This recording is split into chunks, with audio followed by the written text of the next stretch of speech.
ఒకప్పుడు అక్కడ ఖరీఫ్ సీజన్ అయిపోగానే కంది, పెసర, మినుము వంటి పప్పు దినుసులు సాగు మాత్రమే కనిపించేది. తక్కువ ఆదాయం వచ్చినా, వాతావరణం అనుకూలించకపోయినా ఏళ్ల తరబడి రైతులు ఆ అపరాల సాగుని నమ్ముకుని బతికారు. కానీ ఇప్పుడు అక్కడ సీన్ పూర్తిగా మారిపోయింది. రైతులు పాత పద్ధతులకు స్వస్తి పలికారు. అపరాల సాగును పక్కన పెట్టి మొక్కజొన్న సాగు వైపు అడుగులు వేస్తున్నారు.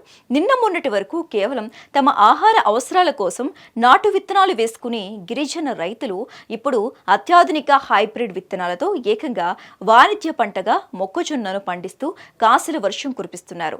2 ఏళ్ల క్రితం వరకు కేవలం 15,500 ఎకరాల్లో ఉన్న మొక్కజొన్న సాగు ఇప్పుడు ఏకంగా 30,000 ఎకరాలకు పైగా విస్తరించింది.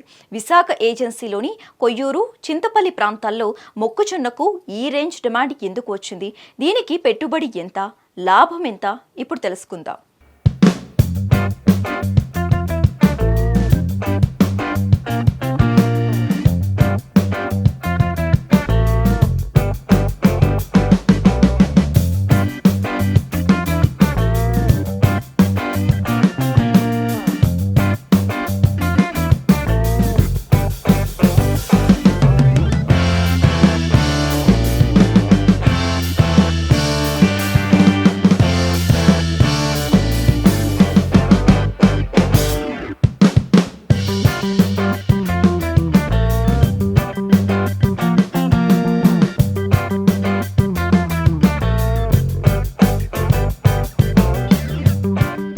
వ్యవసాయం ఎప్పుడూ ఒకేలా ఉండకూడదు. మార్కెట్లో దేనికి డిమాండ్ ఉందో, ఏ పంటకు పెట్టుబడి తక్కువ అయ్యి లాభం ఎక్కువ వస్తుందో రైతు పసిగట్టగలగాలి. సరిగ్గా ఇదే పని చేశారు విశాఖ జిల్లా పాడేరు రెవెన్యూ డివిజన్లోని గిరిజన రైతులు.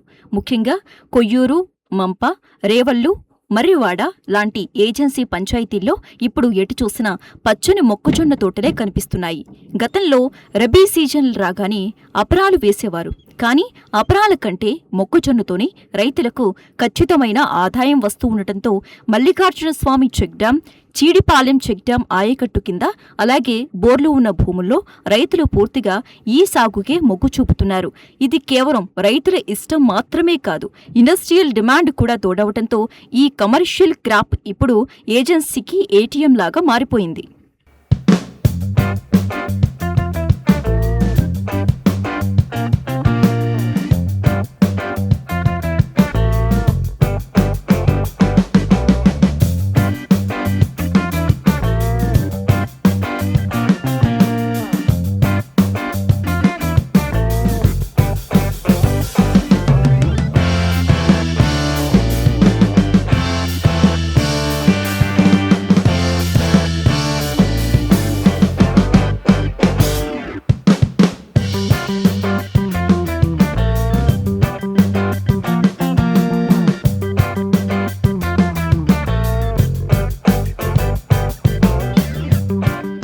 పప్పు దినుసులతో పోలిస్తే మొక్కజొన్న చాలా రఫ్ అండ్ టఫ్ పంట. దీనికి ఎకరాకు విత్తనాలు, ఎరువులు, దుక్కి దున్నటానికి అన్నీ కలుపుకుని మహా అయితే 10,000 నుంచి 15,000 మధ్య మాత్రమే ఖర్చవుతుంది. ఇక దిగుబడి విషయానికి వస్తే గతంలో లాగా నాటు విత్తనాలు కాకుండా ఇప్పుడు రైతులు వాణిజ్య అవసరాల కోసం అత్యధిక దిగుబడినిచ్చే హైబ్రిడ్ విత్తనాలను వాడుతున్నారు. దీంతో ఎకరాకు కనీసం 40,000 నుంచి 50,000 వరకు ఆదాయం వస్తుంది. అంటే అన్నీ పోను రైతు చేతిలో పక్కాగా 30,000 నికర లాభం మిగులుతోంది. ఈ ప్రాంత వాతావరణం, నేలలు కూడా మొక్కజొన్నకు అనుకూలంగా ఉండటంతో తెగుళ్ల బెడద తక్కువగా ఉండి ఏజెన్సీ రైతులకు ఇది పండుగలా మారింది.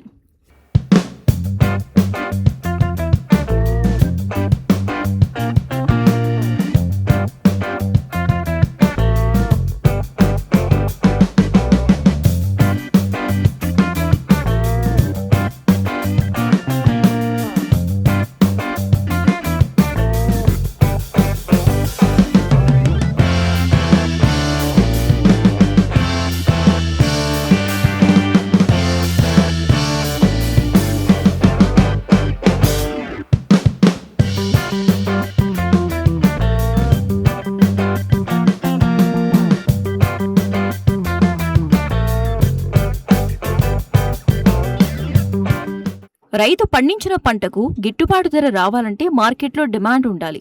మొక్కజొన్నకు ఇప్పుడు ఆ డిమాండ్ విపరీతంగా ఉంది. మనం తినేది పోను పండించే మొక్కజొన్నలో దాదాపు 60% పైగా కోళ్ల ఫారాలకు, చేపల పెంపకానికి దానాగా వెళ్లిపోతోంది.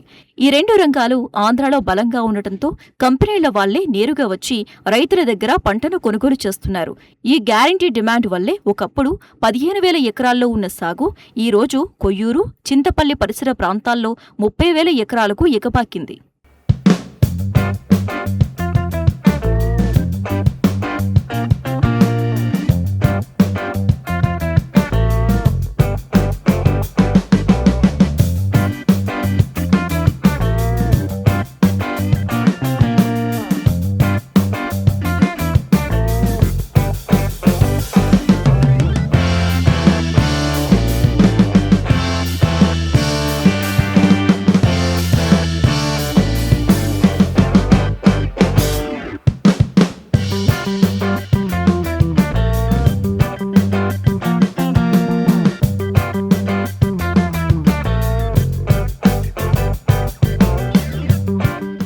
మొక్కజొన్న కంకుల నుంచి గింజలను వేరు చేయటం చాలా కష్టమైన పని.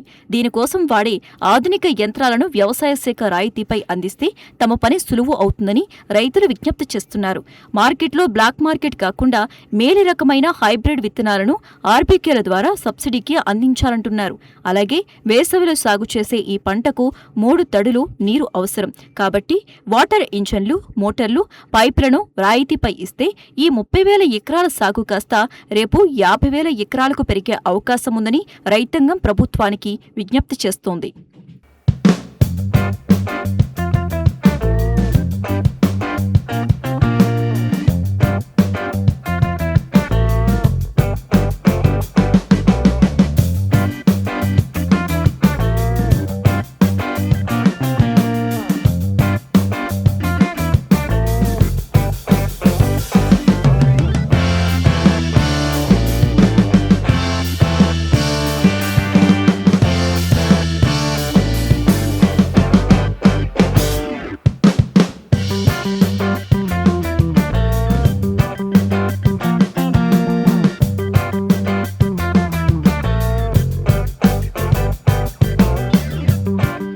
ఎప్పుడూ ఒకే పంటను నమ్ముకుని నష్టపోయే కన్నా కమర్షియల్ క్రాప్స్ వైపు అడుగులు వేయటం ఎంత లాభదాయకమో విశాఖ ఏజెన్సీ రైతులు నిరూపిస్తున్నారు.